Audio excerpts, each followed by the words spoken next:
Halo semuanya, perkenalkan nama saya Wilhelmina Rohana. Saya dari kelas X MIPA 1. Saya bernomor absen 37. Jadi, saya ingin menceritakan sejarah Kerajaan Singasari. Kerajaan Singasari berupa kitab yang berjudul Pararaton. Kitab ini menceritakan tentang keberadaan Ken Arok sebagai pendiri Kerajaan Singasari. Asal-usul Ken Arok tidak jelas. Menurut kitab Pararaton, Ken Arok adalah anak seorang wanita tani dari desa Pangkur atau sebelah timur Gunung Kawi. Ken Arok merupakan memiliki wawasan berpikir, ambisi, dan strategi yang cukup tinggi. Banyak kisah yang menyebut bahwa Ken Arok ketika muda menjadi pencuri dan perampok.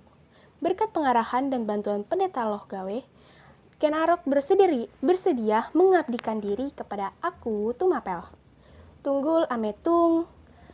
Ken Arok setelah mengabdi di Tumapel ingin menduduki jabatan Aku dan sekaligus memperisi Ken Dedes atau istri Tunggul Ametung. Dengan menggunakan tipu muslihat Jitu, Ken Arok dapat membunuh Tunggul Ametung. Setelah itu, Ken Arok mengangkat dirinya menjadi Aku di Tumapel dan memperisi Ken Dedes yang saat itu telah mengandung. Lalu, kehidupan politik apakah yang ada di Kerajaan Singasari? Sebelum berbicara tentang Kerajaan Singasari, perlu dibicarakan Kerajaan Tumapel. Tumapel pada saat itu menjadi daerah kekuasaan Kerajaan Kediri yang diperintah dan Raja Kertajaya atau Dandang Gendis. Saat telah menguasai Tumapel, Ken Arok ingin memberontak.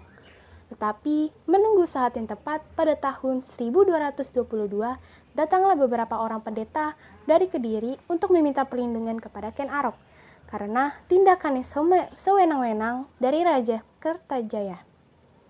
Ken Arok menerima dan senang hati kemudian memberontak ke Kerajaan Kediri di daerah Gantel, sehingga sering disebut dengan peristiwa Ganter. Kediri dapat diminasakan, selanjutnya Ken Arok dinobatkan menjadi raja. Seluruh wilayah bekas Kerajaan Kediri disatukan dengan Tumapel yang kemudian disebut Kerajaan Singasari. Pusat kerajaan dipindahkan ke bagian timur di sebelah Gunung Arjuna.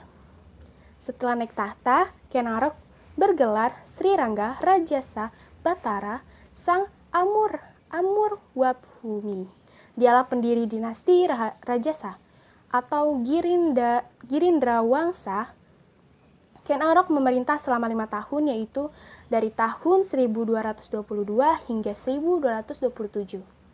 Pada tahun 1227, Ken Arok dibunuh oleh seorang pengalasan atas perintah Anusapati, anak Ken Dedes dengan Tunggul Ametung.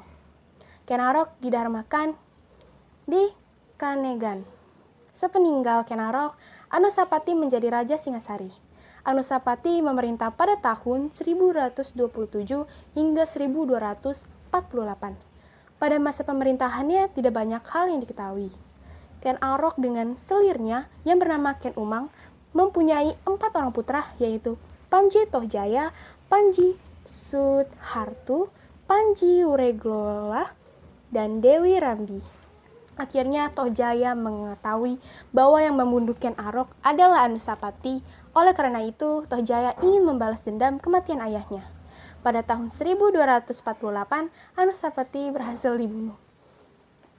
Anusapati setelah wafat didharmakan di Candi Kidah. Pada tahun 1248 itu, juga Panji Tohjaya naik tahta. Baru beberapa bulan memerintah, Tohjaya dibunuh oleh Ranggawuni, putra Anusapati, di Katang Lumbang. Setelah itu, Ranggawuni menjadi raja dengan gelar Srijaya Wisnuwardana.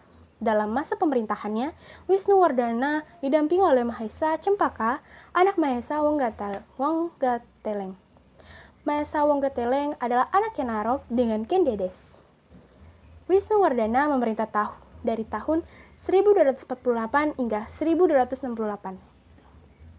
Selama masa pemerintahannya, keadaan negara aman dan tentram. Pada tahun 1264, Wisnuwardana mengeluarkan prasasti dan mendirikan benteng di Canggulor.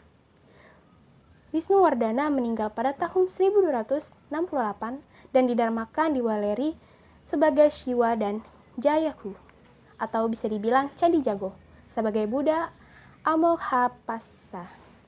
Tidak lama kemudian, Mahasa Cempaka juga mangkat. Mahesa Cempaka mempunyai seorang anak yaitu Lembutal. Lembutal mempunyai anak bernama Raden Wijaya yang yaitu ingin memperluas daerah kekuasaannya hingga meliputi seluruh pulau-pulau di wilayah Nusantara. Seluruh Nusantara akan disatukan di bawah Panji Singasari untuk mewujudkan cita-citanya. Kartanegara melakukan usaha apa aja sih? Yang pertama adalah penataan di dalam negeri.